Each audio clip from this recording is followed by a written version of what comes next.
Allô la Terre, j'espère que ça peut aller pour vous. Je suis très très très heureuse de vous retrouver aujourd'hui. Ça fait un moment qu'on s'est pas retrouvés. Et en plus on se retrouve pour un podcast. Franchement ça me fait trop plaisir. Je sais pas vous, mais moi je suis très contente de vous retrouver. Je vis des moments pas évidents en ce moment. Pour être honnête avec vous, juste hier j'ai perdu un animal avec lequel j'ai grandi. Et j'ai beaucoup de mal à l'encaisser. Je pensais pas que j'allais avoir autant de difficultés. Mais c'est très dur pour moi, donc je me suis dit pourquoi pas me changer les idées en faisant un podcast sur un thème qui m'intéresse et qui vous intéresse aussi bien sûr. Comme ça me permet de me changer les idées et d'extérioriser un peu, de parler, comme ça fait du bien. Je trouve que c'est très thérapeutique et si ça peut jamais vous aider ou même vous faire plaisir d'écouter ça pendant que vous faites autre chose, c'est avec grand plaisir. Donc on se retrouve aujourd'hui pour un thème un peu flou. Je m'explique, parce qu'en fait, je voulais faire un podcast sur l'entrée dans la vie active, parce que depuis ces 5 mois où vous n'avez pas eu de vidéo, il s'est passé énormément de choses dans ma vie. Enfin, pour moi, c'est énormément de choses. Pour d'autres, je pense que ça serait la routine, mais pour moi, c'est énormément de choses, et j'avais envie de vous les partager à titre, on va dire, d'expérience personnelle, et aussi, en fait, pour voir un peu... pour parler de ce thème, je trouve que c'est bien de parler de son expérience personnelle.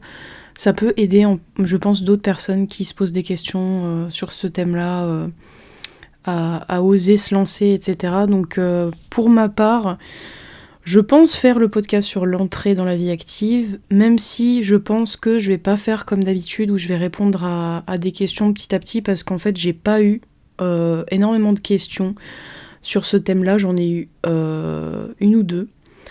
Donc je vais essayer d'y répondre dans ce podcast, et je vais en même temps un petit peu parler des 5 mois là que j'ai passé, où j'étais justement pas présente sur YouTube, pour vous expliquer un petit peu mon parcours, ce qui s'est passé pour moi dans ces mois-là. Ça fait depuis, pour vous reprendre depuis le début, ça fait depuis le mois de novembre que je me suis inscrite, donc novembre 2025, que je suis inscrite à France Travail. Donc c'est la première fois pour moi que j'étais inscrite là-bas. C'était pas mal de stress parce que je savais pas du tout comment ça se passait. Je devais avoir des rendez-vous en présentiel, donc ce qui voudrait dire sortir de chez moi, aller rencontrer des gens que je ne connaissais pas, faire des ateliers, etc. Donc j'étais très angoissée au début. Pour ceux qui le savent et qui ont suivi les autres podcasts, j'ai souffert de phobie sociale pendant 10 ans. Donc d'entrer dans la vie active, pour moi, ça a été un peu un gros challenge, puisque là aujourd'hui, dans quelques mois, je vais avoir 27 ans. Et j'ai travaillé pour l'instant 1 mois et 1 semaine. J'ai fait 1 semaine de vendange. Donc pour ceux qui savent, les vendanges, c'est la récolte du raisin, etc. Donc j'ai travaillé là-bas pendant 1 semaine, ça s'est très très bien passé. C'était, il me semble, en été 2024, si je dis pas de bêtises. Donc ça m'a vraiment bien aidé à me lancer dans la vie active, parce que c'était une petite semaine. Enfin, c'était qu'1 semaine de travail, et c'était vraiment baigné dans le boulot. C'était avoir toute une journée de travail précise avec des horaires à respecter. Et je vivais en plus avec toutes les personnes avec qui je faisais équipe. Donc H24, on était H24 ensemble, la nuit, la journée, pendant les repas et tout ça. Et du coup, ça m'a vraiment beaucoup plu, et ça m'a vraiment aidé à oser me lancer dans la recherche de travail, parce que j'avais beaucoup de mal et j'appréhendais énormément la recherche de travail. Pour vous dire, j'osais même pas faire des CV, tellement ça m'angoissait. J'avais peur de faire mes CV. Pour moi, c'était déjà trop, en fait. De faire un CV, c'était déjà me lancer trop dans la vie active, et ça me faisait peur. Je sais pas vraiment pourquoi j'avais peur, mais je sais que c'était une angoisse qui était persistante et qui a duré pendant plusieurs mois, que j'ai réussi comme ça, du jour au lendemain, on va dire, à un petit peu occulter, on va dire, à mettre de côté. Et je me suis inscrite à France Travail. Et j'ai eu la chance, je pense, de tomber sur une conseillère plutôt sympa, qui m'a mis à l'aise tout de suite, à qui j'ai expliqué un petit peu mon parcours, surtout mon projet actuel de ce que j'aimerais faire. Et pour ça, ça s'est très bien passé. J'ai fait des ateliers aussi ou des réunions à France Travail où ça s'est très bien passé. Et en fait, ça m'a fait du bien. Ça m'a fait vraiment du bien de sortir, de faire quelque chose, de rencontrer des gens. Je me suis vraiment rendu compte que ça me manquait beaucoup. J'avais très très mal supporté mon retour de vendange en 2024 parce que j'étais passée de une semaine où j'étais avec plein de gens, où j'avais une activité, où justement on faisait quelque chose, on était tous ensemble, etc. à plus rien du tout quand je suis rentrée chez moi. Et ça a été très très difficile de retourner à cette routine de je suis chez moi et je fais rien. Enfin, pas je fais rien, mais je travaille pas, j'ai pas de grosses contraintes par rapport au boulot, je vois personne, je parle à personne tout au long de la journée, je suis seule.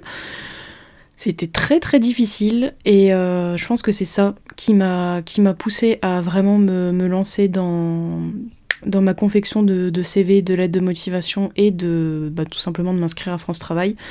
C'était ça, c'était que justement ça me manquait de parler à des gens, d'avoir une activité, de faire quelque chose, de se rendre utile en fait tout simplement. Ça fait beaucoup de bien mentalement de voir qu'on est capable de faire des choses et de s'entendre avec d'autres personnes aussi. Surtout quand ça fait 10 ans qu'on a une phobie sociale et qu'en fait on se rend compte quand on travaille que en fait on est très très très sociable et que travailler sans les gens au final ça deviendrait difficile. C'est ce que je me suis rendu compte. Je pense que je ne pourrais pas faire un métier où je suis tout le temps toute seule. Je pense que j'ai besoin de collègues, je pense que j'ai besoin de contact avec les clients, de contact avec les gens, parce que je pense qu'être toute seule, ça me plairait pas. Parce que je pense que j'ai tellement été toute seule chez moi que j'ai un peu envie d'avoir cette coupure au travail, de me dire là je suis toute seule chez moi et quand je vais au travail, je vois des gens, j'interagis, tout ça, ça me fait beaucoup de bien. Donc je pense que c'est ça que j'ai appris en allant à France Travail, c'est que j'étais prête en fait à me lancer sérieusement dans la recherche de travail et du coup je me suis lancée.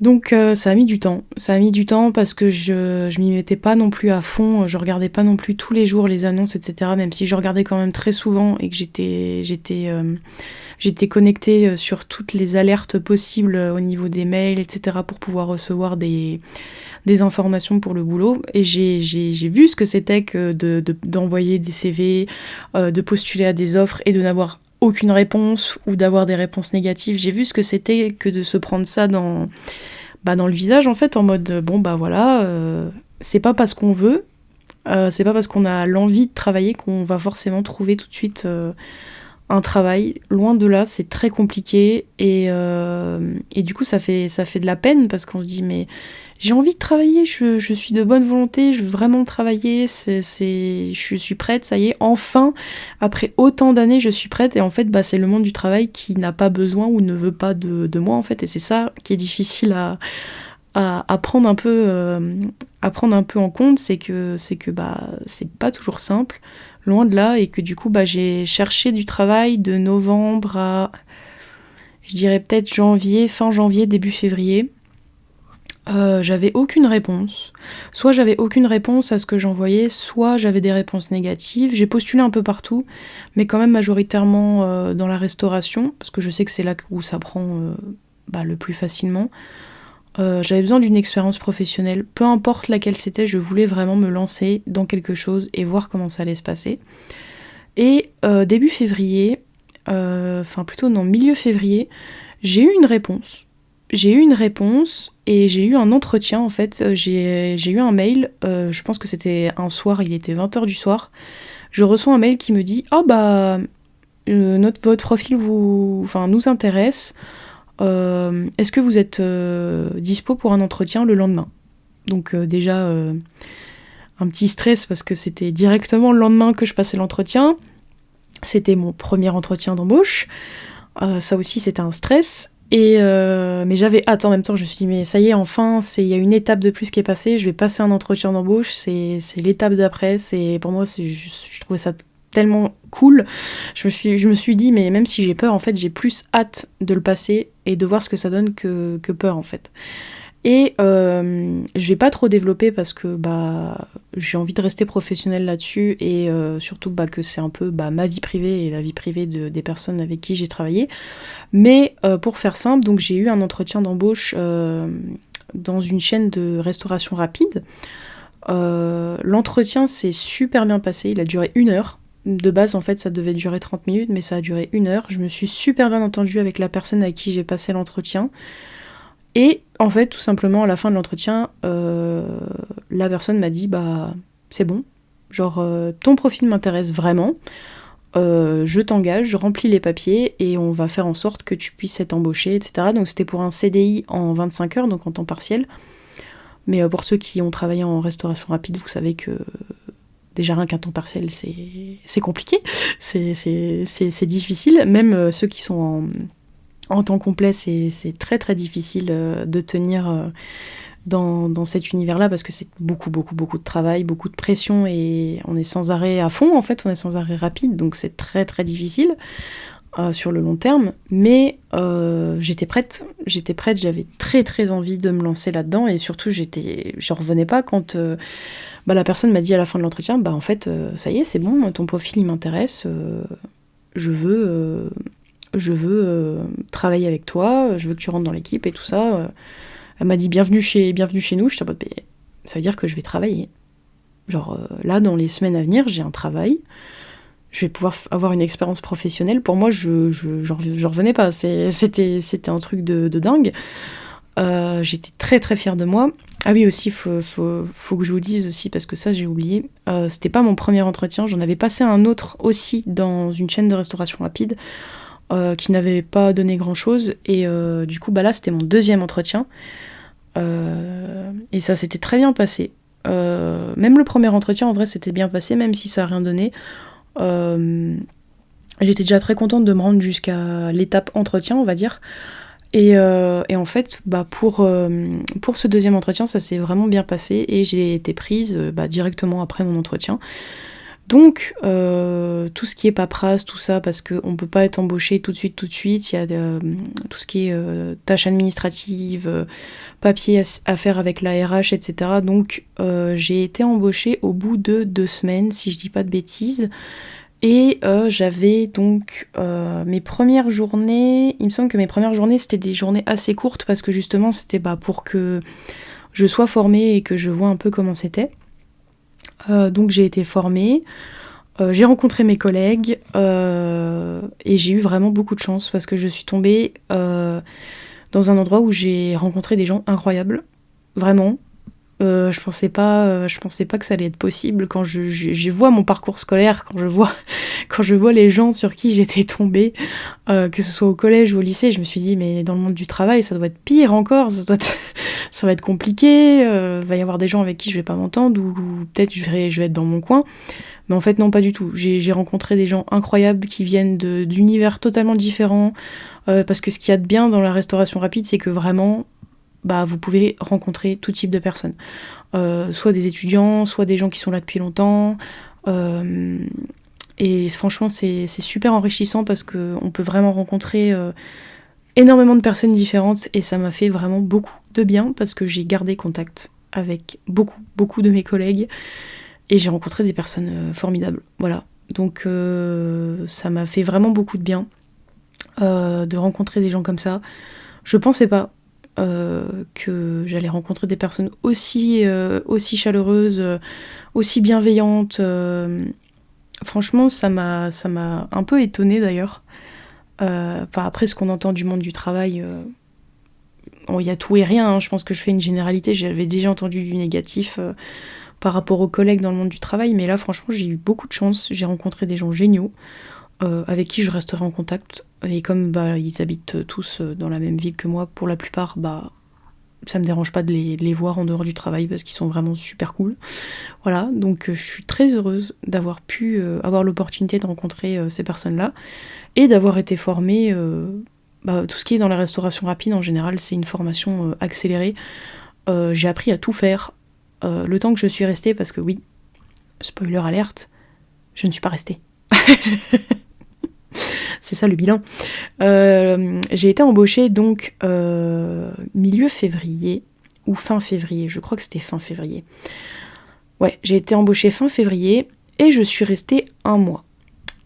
Pourquoi je suis restée 1 mois ? C'est parce que je me suis rendu compte que pour moi c'était vraiment très difficile mentalement. C'était mon premier travail aussi, donc et mes collègues et mes patrons connaissent pas mon parcours de vie, etc. Donc moi j'étais vraiment là pour vraiment voir ce que j'étais capable de faire. C'était pas du tout dans le but de me faire une carrière là-bas, même si mes collègues étaient géniaux et que je me voyais bien rester parce que ça se passait super bien avec eux. Le travail en soi, en lui-même, me plaisait aussi en vrai. Ça me dérangeait pas de les tâches que j'avais à faire, j'aimais bien. J'aimais aussi être en contact avec les clients, ça me plaisait beaucoup. Et du coup, en fait, je suis restée qu'1 mois parce que ça a été trop difficile pour moi, en fait, sur le long terme. Je me voyais pas rester plus longtemps parce que je sais que j'ai craqué. J'ai craqué durant une soirée de rush. Pour ceux qui ont déjà bossé dans la restauration ou qui travaillent dans la restauration, que ce soit la restauration normale ou la restauration rapide, mais encore plus la restauration rapide, c'est très compliqué quand on travaille dans un restaurant où il y a énormément de monde, énormément de clients et pas forcément beaucoup de personnel derrière, et où on a vraiment beaucoup de pression et de choses à faire quand il y a des gros rushs, par exemple les samedis soirs, dimanches soirs, etc. C'est très difficile, très très difficile. On est un peu en mode automatique en fait. On est en mode automatique et on fait. Et en fait, au bout d'un moment, le cerveau, il peut avoir une surcharge. Ce que j'ai eu, en fait, un soir où c'était vraiment difficile, j'ai eu une surcharge et j'ai craqué émotionnellement, j'ai pleuré. J'ai vraiment eu une grosse crise de sanglots. Ça faisait 1 semaine que j'étais là et ça a été vraiment difficile pour moi de me prendre ça dans la tête, de me dire j'ai du mal, j'y arrive pas, j'essaye de donner mon maximum parce que je suis perfectionniste en plus, donc j'essaye de vraiment de faire tout bien, je suis de bonne volonté, etc. Mais c'est vrai que quand il y a vraiment énormément de monde, on peut pas tout faire non plus, c'est pas possible, on n'est pas des machines. Donc puis subir aussi le stress de ses collègues, parce que eux aussi ils sont en stress et tout ça. Malgré eux, ils sont un peu plus froids que d'habitude, ce qui est normal puisqu'ils sont sous pression. Donc couronné avec ça, le fait qu'il y a beaucoup de monde et qu'on ait énormément de choses à faire, qu'il y ait des erreurs, ou que des fois il y a des collègues qui sont pas très gentils parce que justement ils sont en pleine pression et qu'ils ont tout sur leurs épaules et qu'en plus toi t'es en période de formation, donc en plus ils doivent se coltiner la nouvelle qui va un petit peu au ralenti parce qu'elle essaye de bien faire mais en même temps elle est pas très rapide. Du coup, j'ai craqué un soir au bout d'1 semaine et je me suis pas dit que j'allais arrêter. Je me suis pas dit du tout que j'allais arrêter parce que je me suis dit mais c'est bien de vivre ça parce que j'étais contente, parce que je me disais mais c'est ma première difficulté de travail que je rencontre et c'est quelque chose de normal. C'est quelque chose que beaucoup de gens vivent au quotidien. Et c'est la première fois que j'avais à le vivre et ça m'a fait du bien. Ça m'a fait du bien parce que je me suis dit, mais en fait, ça veut dire que je suis capable de faire des choses, même si je craque et tout, je vois comment je m'en sors, je vois comment je travaille. Et j'avais jamais vu comment je travaillais sous pression comme ça, comment je travaillais avec une équipe. Être partout à la fois, je pensais pas que j'en étais capable. En fait, si, j'en ai été capable. Et ça m'a vraiment fait beaucoup de bien de voir ça. Et ça m'a énormément aidé à évoluer en termes de tout ce qui est timidité ou même phobie sociale. Je n'ai plus du tout de problème de phobie sociale aujourd'hui. Et je pense que ça a eu vraiment un impact énorme, le fait que j'ai travaillé pendant 1 mois dans la restauration rapide, parce qu'en fait on parle beaucoup avec ses collègues, on travaille énormément. C'est beaucoup de travail d'équipe pour que tout se passe bien et il y a aussi du service en salle, service donc aux clients directement. Et je parlais des fois à des gens où je devais conseiller des fois des gens qui ne savaient pas forcément commander. Et je me rendais compte en fait que j'étais capable de faire des choses, de renseigner les gens, de travailler en fait. J'étais tout à fait capable de travailler, j'en avais peur. Mon Dieu, que j'en avais peur pendant des mois, je pensais qu'à ça, je me suis dit mais j'arriverai jamais à travailler, juste faire un CV ça m'angoisse. Et au final quand j'ai vu que j'ai passé un mois avec le sourire jusqu'aux oreilles à me dire mais je suis trop contente de ce que je fais, je suis capable de le faire. C'est très difficile mentalement pour moi parce que c'est une première et c'est un métier qui est quand même très difficile. Faut pas se mentir que c'est un métier qui est pas fait pour tout le monde et qui est très très compliqué. Tout ce qui est dans la restauration et encore plus dans la restauration rapide, franchement, vous avez tout mon respect. Ceux qui continuent de travailler, qui en font une carrière, c'est vraiment, pour moi, vous avez tout mon respect parce que c'est très très difficile. C'est un beau métier, je trouve quand même, parce que déjà moi j'aime bien le métier de service à la personne, donc de rendre service aux gens ou de leur donner, de leur préparer leur repas, ça me plaît. Pour moi c'est quelque chose qui me plaît. Surtout dans la restauration rapide, il y a beaucoup d'enfants, tout ça, donc c'est trop mignon d'avoir des interactions avec les enfants qui viennent demander des choses au comptoir, etc. Moi ça m'a beaucoup plu.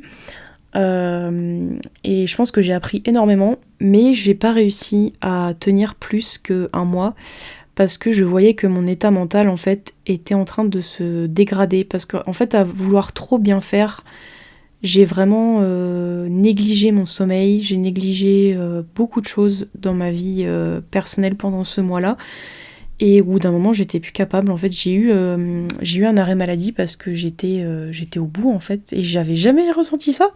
J'avais jamais ressenti ça. Déjà, quand j'avais fait les vendanges, on m'avait déjà dit, oui, non mais tu verras, quand tu vas faire les vendanges, tu vas mourir, tu vas pas t'en sortir et tout, c'est super dur. Au final, ça s'était très bien passé. Voilà. J'avais vraiment kiffé. C'était incroyable. J'en garde que des bons souvenirs. Donc, au final, bon, je pense que c'est l'expérience de chacun. Mais pour le coup, là, c'est vrai que j'ai eu beaucoup de mal. Et en fait, au bout d'un moment, j'arrivais plus à me motiver avec mes collègues. Parce que souvent, mes collègues, on n'était pas forcément aux mêmes horaires. On bossait pas forcément en même temps, surtout avec les collègues avec qui je m'entendais le mieux. Souvent, ils bossaient que le week-end. Et pour moi, je devais tenir la semaine et les attendre le week-end pour souffler un petit peu, pour me dire vas-y, j'ai mes super collègues qui vont arriver, je vais pouvoir discuter de ça. Enfin, pas discuter, parce que quand tu travailles, on peut pas discuter, mais rigoler avec eux parce qu'on est au bout. On est au bout du rouleau et que du coup, on tient en essayant de se faire des blagues parce qu'on en peut plus. Qu'on est en train de se faire écraser par la charge de travail et le nombre de clients qui ont besoin de nous à la minute. Et ça fait du bien en fait d'être avec des bonnes personnes dans ces conditions-là parce que ça aide vraiment à passer une soirée beaucoup plus rapidement. Et je remercie encore mes collègues aujourd'hui de m'avoir offert ça et d'avoir pu, j'espère que j'ai pu pour eux être aussi un soutien mental, même si j'étais nouvelle et que j'étais en formation, que j'étais pas parfaite dans mes tâches, j'espère au moins que j'ai pu les aider quand même dans ce qu'ils ont fait au quotidien et voilà. Mais je pense que d'avoir travaillé un mois là-bas, ça m'a fait beaucoup de bien. Et en même temps, j'ai eu beaucoup de mal à me remettre de ça après, parce que le niveau de pression en fait que je m'étais mis était trop élevé. Je dormais presque plus. Je pensais quasiment qu'au travail. C'était mon premier travail, donc je pense que j'y ai mis un peu trop du mien. Et je voyais qu'en fait que des fois certaines personnes ne mettaient pas autant que moi d'intention dans le boulot en fait, et que du coup je me donnais peut-être un peu trop à fond. Et en fait j'ai craqué très vite. J'ai craqué très vite parce que c'était trop pour moi. Et aussi parce que c'est pas ce que je veux faire. J'ai d'autres formations en tête et j'ai d'autres idées d'études, même de reprendre des études. J'y ai pensé il y a pas longtemps, tout ce qui est BTS, tout ça, je me suis renseignée de mon côté et j'ai des choses qui me plaisent et qui m'intéressent beaucoup. Ça m'a permis de réfléchir par rapport à ce que je voulais faire et ça m'a fait un mois de travail, ça m'a fait une super expérience. J'ai rencontré des gens incroyables. Je l'aurais dit 40 fois, mais c'est pas grave. J'aurais rencontré des gens incroyables avec qui je garderai contact très longtemps. Je l'espère en tout cas. Et j'ai envie de les voir évoluer, j'ai envie de voir ce qu'ils vont faire eux de leur côté, parce que je sais qu'il y en a qui vont rester, il y en a qui vont pas forcément rester. Il y en a qui avaient aussi prévu déjà de partir également pour des formations ou les études, etc. Et du coup, moi je pense que c'est un mois d'expérience qui m'a vraiment changée. définitivement, je pense que dans le monde du travail, j'ai énormément évolué, et même en tant que personne, j'ai beaucoup évolué juste en un mois. Quand je vois ce que je suis capable de faire et comment je peux interagir avec les gens aujourd'hui, je suis très très heureuse. Là, j'ai pas travaillé depuis, donc j'ai quitté mon travail, alors c'est, il me semble, début avril, donc début de ce mois-ci. J'ai pris un peu de temps pour moi, pour me remettre de ça, parce que, mine de rien, quitter mes collègues, quitter l'environnement de travail, ça n'a pas été facile, du tout. Ça m'a fait de la peine de les quitter, même si je voyais que je tenais plus la route, littéralement, mais que ça m'a fait de la peine de les quitter, et de me concentrer sur les formations qui m'intéressent. Parce que j'allais plus les voir au quotidien dans mon travail, donc bon, même si je garde contact avec eux, je les voyais plus, et donc du coup ça a été difficile, donc j'ai mis plusieurs semaines à essayer de me changer les idées, à m'en remettre et tout ça, et puis là je suis de retour sur le chemin, soit de la recherche du travail, soit de commencer en formation, parce que j'ai quelques pistes pour les formations qui sont intéressantes, et je sais que je pourrais éventuellement trouver quelque chose qui pourrait me plaire. Donc pour l'instant c'est un point d'interrogation, parce que je vois selon mon état comment est-ce que je peux avancer. Pour l'instant je sais que j'ai besoin d'une pause, parce qu'en plus j'ai vécu des choses personnelles récemment qui sont pas faciles, mais je sais que ça va aller très vite mieux, et que je vais pouvoir reprendre le chemin. Pour l'instant je suis un peu posée sur un banc et j'attends. mais je vais bientôt reprendre le chemin. Et franchement, ce mois de travail m'aura appris énormément. Et je pense que c'est ça en fait que je voulais dire dans ce podcast sur l'entrée dans la vie active, c'est que au fond ça fait très peur. L'entrée dans la vie active, ça fait très très peur, parce qu'on sait pas ce dont on est capable, on sait pas comment on va être dans le milieu du travail, ni comment vont être les collègues par rapport à nous, ni les patrons, on sait pas du tout sur qui on va tomber. C'est vraiment la roulette russe, et ça passe ou ça casse. C'est soit on tombe sur un endroit où c'est super, où les patrons sont bien, les collègues sont bien, ce qui était mon cas, mais où les conditions de travail et l'environnement m'a fait craquer, tout simplement parce que c'était trop pour moi. Mais on peut tomber aussi sur des gens qui sont pas cool, on peut tomber sur des patrons très très très tyranniques. J'en ai bien conscience, mais en tout cas, moi je suis très heureuse et très reconnaissante d'avoir pu avoir cette expérience-là. J'en garde vraiment, je pense que j'en garderai des très bons souvenirs, malgré le fait que j'ai eu beaucoup de mal, et que j'ai été proche du burn-out par rapport à certaines choses. Je regrette pas. Vraiment, je regrette pas du tout. Si c'était à refaire, je le referais, sans hésiter. Et je pense que c'est ça surtout que je voulais dire dans ce podcast, c'est que l'entrée dans la vie active, même si ça peut faire peur, qu'on a l'impression qu'on est en retard, parce que comme je vous dis, moi les études, ça a été compliqué. Pour ceux qui le savent, j'ai eu mon bac à 20 ans. Donc j'étais déjà, entre grosses guillemets, en retard sur tout le monde. Je savais pas forcément ce que je veux faire. J'ai passé 3 années en fac. Ça ne m'a pas plu du tout, mais j'ai quand même passé 3 ans parce que ça m'intéressait quand même un peu, mais je voulais pas rester dedans, ça c'était sûr, et en faire un métier. Donc au final, après je me suis retrouvée un peu le cul entre deux chaises, en mode maintenant je fais quoi je sais pas quoi faire.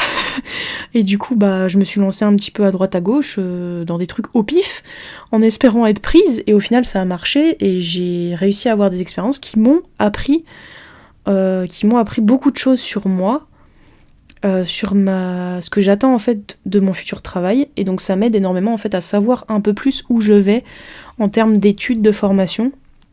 Je sais déjà que je vais être en contact avec les gens, ça c'est sûr. Je pourrais pas être toute seule, je pense. J'avais beaucoup réfléchi par rapport à mon CAP pâtisserie et boulangerie que je voulais faire, mais je me disais être derrière en fait, même s'il y a d'autres collègues, on est quand même très solitaire quand on travaille dans ce métier-là.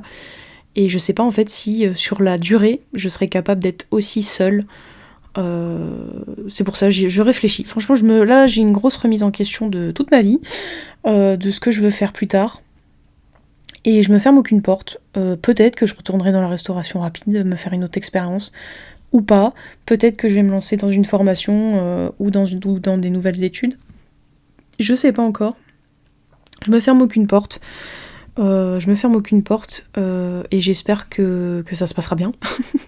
J'espère que ça se passera bien. Je me pose quand même beaucoup de questions, mais je me fais confiance. Je pense qu'avec le temps, ça va s'éclaircir. Déjà là, j'ai appris pas mal de choses sur moi, donc je verrai bien comment ça se passe. Et donc, le petit bilan, on va dire, de ce podcast sur la vie active, c'est que je pense que ça fait peur à tout le monde. Enfin, il y en a qui sont très contents de rentrer dans la vie active. J'avais très hâte d'y aller, mais c'est pas pour autant que j'étais pas angoissée. Je réfléchissais beaucoup à comment ça allait se passer. Si ça allait être fait pour moi, si j'allais être utile, si j'allais être un boulet. Je voulais vraiment bien faire mon travail et je pense que c'est ça en fait le principal, c'est être de bonne volonté et de voir justement comment ça se passe. Je pense que c'est ça le plus important quand on veut travailler, c'est vraiment juste être de bonne volonté, oser, et oser quand on est prêt, bien sûr, et après on voit ce qui se passe. Et l'expérience sera soit positive, soit négative, mais quoi qu'il arrive, ça nous apprend quelque chose. Quoi qu'il arrive, ça nous apprend quelque chose, donc je sais que maintenant, si j'atterris autre part, et que ça se passe beaucoup moins bien, que je m'entends beaucoup moins bien avec mes collègues, que ça se passe vraiment moins bien, je sais que ça m'apportera quand même quelque chose parce que c'est une expérience quoi qu'il arrive et c'est quelque chose que je garderai toujours dans mon parcours quoi. Donc je pense que l'entrée dans la vie active m'a vraiment traumatisée pendant des années. Même pendant la fac, je me disais mais comment ça va se passer quand je vais rentrer dans la vie active ? Et en fait, c'est pas si flippant que ça. C'est même très cool. J'ai eu de la chance pour mon expérience d'un mois de tomber sur des gens très sympas. Je sais que c'est pas toujours le cas, mais au final, ça m'a donné une très très belle expérience et ça m'a conforté dans l'idée de me dire que maintenant j'ai plus à avoir peur en fait. Je postule partout, j'essaye tout et c'est pas grave si j'ai pas de truc précis en fait. Parce que tout le monde n'a pas un chemin précis, tout le monde n'a pas, moi j'ai fait tel temps d'études dans tel truc, ensuite j'ai eu le métier qui correspondait à mes études. Non. Moi c'est vraiment, je teste, je vois ce qui me plaît. Je sais que j'aime énormément apprendre de plein de domaines différents, donc de rester, je pense, dans un seul domaine, ça m'aurait dérangé au bout d'un moment. Je pense que j'aime bien apprendre plein de choses différentes et connaître plein de gens différents, donc de changer en fait de métier et de boulot, ça me dérange pas du tout. Pour certains, je pense que c'est synonyme d'insécurité de pas être fixe quelque part, je peux comprendre, mais moi, ça me fait du bien de me dire que je teste plein d'univers, je me donne toutes les chances de savoir vraiment ce qui me plaît avant de me poser quelque part. Parce que souvent, je pense qu'on a tendance à vouloir se poser très vite parce que c'est la sécurité et que on nous a dit t'as fait telle étude dans ça donc tu vas travailler dans ça. Non, on peut avoir envie de faire d'autres voies. Je sais pas si vous avez entendu, pardon, mais il y avait mon téléphone qui a sonné. Petite coupure, désolée. Mon téléphone a sonné pour me rappeler que je devais tourner ce podcast. C'est ce que je suis en train de faire. Mais du coup, je pense que c'est ça, en gros. Quoi qu'il arrive, les expériences que vous pourrez vivre en termes de professionnel, c'est que du positif. C'est que du positif. Et je sais maintenant comment je fonctionne professionnellement parlant, donc j'en ai appris plus sur moi et ça m'a... Je pense que ça m'a fait grandir aussi, beaucoup. Et je suis très reconnaissante par rapport à ça. Je me serais beaucoup répétée, je pense, dans ce podcast, mais c'est parce que c'est un sujet qui me touche et j'ai envie d'exprimer à quel point je suis reconnaissante d'avoir vécu ça, parce que après autant d'années en fait où j'en ai chié, à essayer de me lancer dans la vie, à essayer de faire quelque chose parce qu'on doit faire quelque chose pour vivre en fait, pour survivre tout simplement, avoir un travail, payer ses factures, tout ça. C'était beaucoup de pression pour moi. Et même encore aujourd'hui, hein, c'est beaucoup de pression, mais ça va beaucoup mieux. Ça va beaucoup mieux et je sais qu'aucune porte ne m'est fermée au final. Et ça fait vraiment du bien. parce que même si je sais que dans les mois à venir, je vais encore me prendre des refus, que ça va être difficile, que je vais probablement galérer à retrouver un travail ou à me mettre dans une formation, c'est pas grave. C'est pas grave parce que je pense à moi et je veux vraiment être sûre de tomber dans un endroit où je serai bien. Voilà. Donc c'est un peu le bilan. C'est un peu le bilan de ce podcast qui était complètement flou, qui était pas très très structuré, mais en fait j'avais juste envie de parler de mon expérience personnelle parce que pour moi c'était important. C'était très important ce que j'ai vécu et j'ai envie que ça reste quelque part et que ça ait une trace sur internet et que ça puisse aider d'autres personnes qui se posent des questions sur leur avenir, sur qu'est-ce qu'ils vont faire, ou même des personnes qui ont mon âge, ou même plus âgées, qui n'ont pas encore travaillé, ou qui sont un peu en grosses guillemets retard sur la vie, entre gros guillemets. Bien sûr, parce que on n'est jamais en retard, chacun a son rythme, évidemment. Mais c'est difficile de se le dire à soi-même. Même moi, je m'étais dit, mais vas-y, j'ai 27 ans, j'ai toujours pas le permis, je suis en retard, machin... J'ai pas encore bien travaillé. Il y a des jeunes, ils travaillent depuis qu'ils ont 18 ans, ils font les études et en plus ils travaillent à côté. Non, je pense que chacun a un parcours de vie différent et un rythme de vie différent. Et il faut pas se comparer à qui que ce soit. Faut vraiment pas se comparer à qui que ce soit.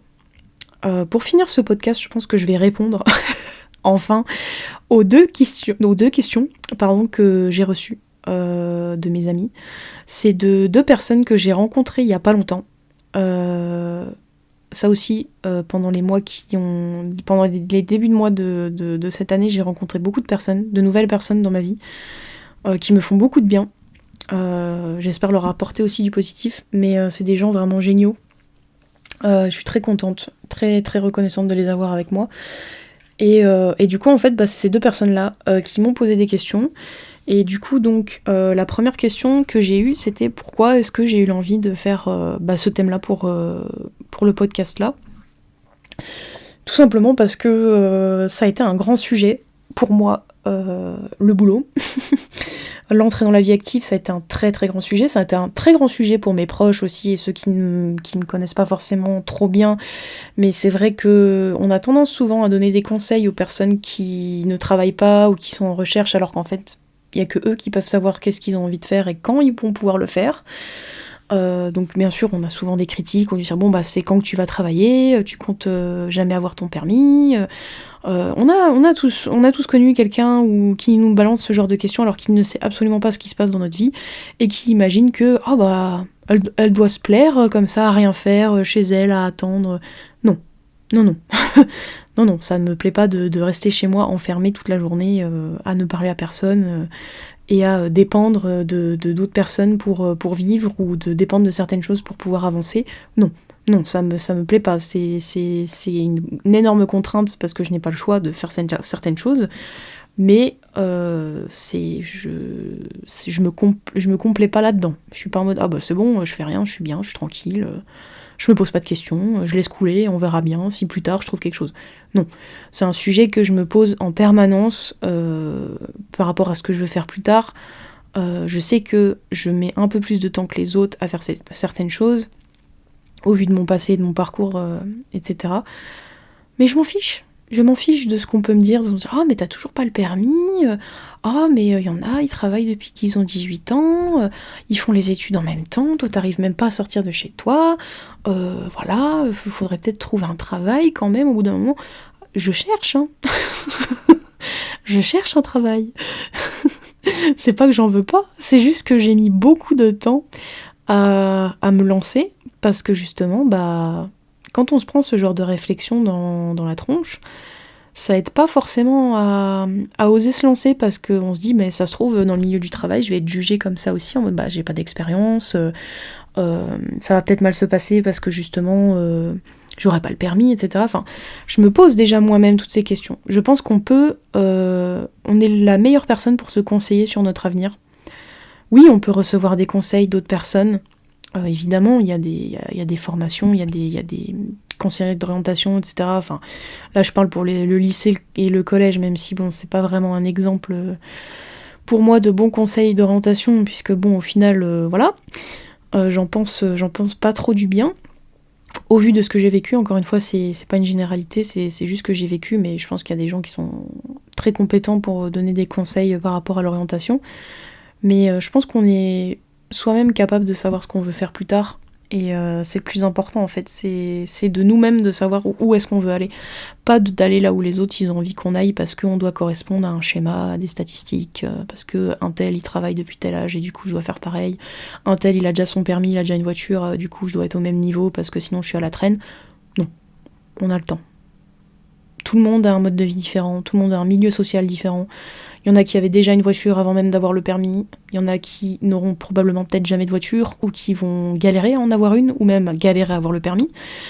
Et c'est pas grave, vraiment, c'est comme ça, c'est pas grave du tout. Et du coup, bah, c'est ça en fait qui m'a donné envie de faire ce podcast, c'était vraiment éclairer un petit peu et surtout détendre les gens qui se posent des questions par rapport à leur avenir et qui sont un peu perdus et qui ont l'impression de ne rien faire ou qui ont l'impression d'être en retard sur tout et que bah, la vie avance sans eux en fait, ou que les autres autour d'eux avancent sans eux. Non, ils avancent juste à un rythme différent et ils ont vécu des choses différentes. Eux, ils galèrent peut-être sur d'autres choses que nous, on a plus de facilité. Et c'est pour ça qu'il faut jamais se comparer à personne parce que on peut jamais savoir ce que la personne en face a vécu. Et c'est pour ça aussi qu'il faut jamais juger quelqu'un trop vite, parce qu'on peut jamais savoir ce que la personne a dans la tête ou ce que la personne entreprend vraiment comme effort au quotidien pour faire des choses. Donc voilà, je pense que c'était pour ça que j'ai voulu faire ce podcast, ça me tenait beaucoup à cœur, et je le fais aussi égoïstement pour moi, parce que ça me fait du bien de m'entendre là, ce que je dis à voix haute, d'entendre tous mes progrès, et de voir à quel point ça m'a fait du bien. Ça fait du bien de m'entendre. Voilà, je vous avoue, ça fait du bien de l'entendre, donc ça me fait du bien aussi un peu à moi, voilà. Faut penser un peu à soi de temps en temps, ça fait du bien. Et ensuite, la dernière question que j'ai eue, c'est est-ce que c'est pas dur d'avoir énormément de responsabilités en un seul coup quand on commence un travail ? Alors oui, c'est difficile au début parce qu'on a un peu l'impression d'être en retard. Encore une fois, toujours la difficulté de se comparer aux autres. Dans mon boulot, par exemple, je me comparais tout le temps à mes collègues, je me disais, mais waouh, c'est dingue, ils vont super vite, ils comprennent tout, moi j'ai l'impression, je comprends rien, des fois j'ai l'impression que je sais même plus lire, tellement il y a d'informations en fait qui viennent d'un coup dans notre tête en fait, et en fait non, c'est tout à fait normal, c'est parce qu'on est en formation. On est en formation et il y a des fois en fait où en fait on va aller beaucoup plus vite et il y a des fois où on va aller plus lentement. Et c'est normal, c'est parce qu'on est en formation, donc oui, en fait, ça fait un peu peur d'avoir des responsabilités d'un coup, mais en même temps, ça fait trop du bien, parce qu'on se sent, on sent un peu pousser des ailes, on se dit, mais purée, mais je suis utile, je fais des choses, j'aide des gens, je fais partie de quelque chose, en fait, j'aide mes collègues, à mon rythme, bien évidemment, quand je suis en formation. J'aide mes collègues, je sais que ça soulage un peu la charge de travail des autres personnes, donc ça me fait du bien. En même temps, je peux aider les clients, tout ça. Je fais plein de choses à la fois, donc c'est beaucoup de responsabilités, mais en même temps, c'est de la satisfaction client aussi. Moi, j'avais comme responsabilité que le client soit satisfait à 100%, que le boulot soit nickel. Et je faisais en sorte qu'à chaque fois ce soit comme ça, parce que je voyais que tous mes collègues se butaient pour que ce soit comme ça, et que même si j'étais en train d'apprendre, j'étais pas en reste, et j'essayais vraiment de donner mon maximum. Et justement, en fait, d'avoir autant de responsabilités, ça fait peur sur le coup et ça met de la pression quand on est en période, quand on est dans l'action. Mais sur le après, on se dit vraiment, waouh, tout ce que j'ai réussi à faire en si peu de temps, ce à quoi j'ai réussi à participer, c'est quand même énorme. J'ai réussi à aider mes collègues à ce que chaque client ait à manger, chaque client mange chaud, chaque client mange à l'heure, chaque client a la commande qu'il a demandée avec exactement ce qu'il a demandé. Tout ça en même temps, pour moi, c'est vraiment quand je sortais du travail, après avoir eu autant de responsabilités, je me disais, mais je suis fière en fait, je suis vraiment fière d'avoir réussi à tenir le coup, grâce à mes collègues aussi, et vraiment que j'ai réussi à faire tout ça. C'est une énorme fierté, c'est très valorisant, donc ça fout les jetons sur le moment. Ça fout les jetons sur le moment. Pendant l'action, on va dire, t'es pas trop bien. Tu te sens très vite dépassé, tu te dis purée, mais j'ai l'impression de faire que de la merde, j'ai l'impression que je ralentis mes collègues, mais en fait après quand on voit le après, quand on sort de cette période de rush et de stress, bah on voit en fait que vraiment on a fait du bon travail et qu'on a donné le meilleur de nous-mêmes, et c'est le plus important en fait, c'est de donner le meilleur de nous-mêmes, peu importe quel niveau de formation on a, tant qu'on est présent, qu'on écoute, qu'on communique avec nos collègues, on est tellement fiers après d'avoir eu des responsabilités. Moi, franchement, j'étais très heureuse d'avoir pu participer à ça, d'avoir pu construire quelque chose, mine de rien, parce que tous les jours, je rendais service à des clients. Pour moi, c'est quelque chose, c'est des gens qui ont chacun un parcours de vie différent, qui viennent manger le midi ou le soir parce que, je sais pas, ils ont envie de manger quelque chose de rapide parce qu'ils sont un peu fatigués du boulot et qu'ils ont envie de manger rapidement. Pour moi, c'est très important c'était très important qu'ils soient satisfaits. Et je trouve que d'avoir cette responsabilité, c'est une belle responsabilité. Pour moi, c'est une belle responsabilité d'avoir la satisfaction des gens sur soi. Ça peut être beaucoup de pression, c'est sûr. Il y a des moments où on a tellement de pression par rapport à ça qu'on se dit qu'on va pas y arriver.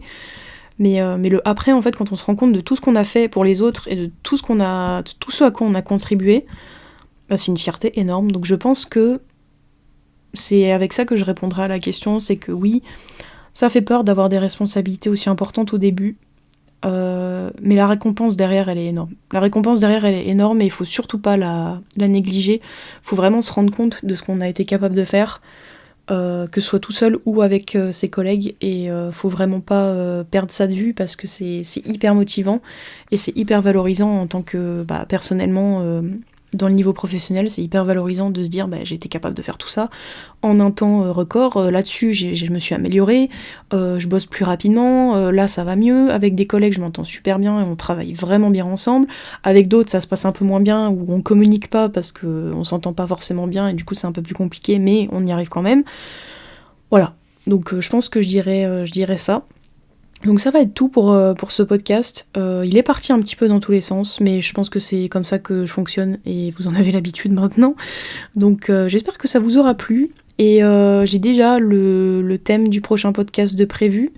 Ça sera sûrement sur le sport et la motivation. Je pense que ça va être ça mon prochain podcast, mais j'hésite en fait à le faire toute seule, parce que j'aimerais bien le faire avec une personne que je connais, pour justement discuter un peu de ce sujet-là, parce que je pense pour moi que c'est un sujet qui doit se discuter avec plusieurs personnes. Pour moi, c'est important. Donc je sais pas encore comment je vais faire ça, si ça va se faire au final ou si je vais le faire toute seule, je sais pas. Voilà, donc ça sera la surprise. En tout cas, je vous souhaite une bonne fin de journée, et ça m'a fait vraiment plaisir de vous retrouver pour un podcast, ça faisait longtemps et ça m'a vraiment fait du bien. Donc j'espère que vous avez apprécié aussi, et je vous dis à la prochaine.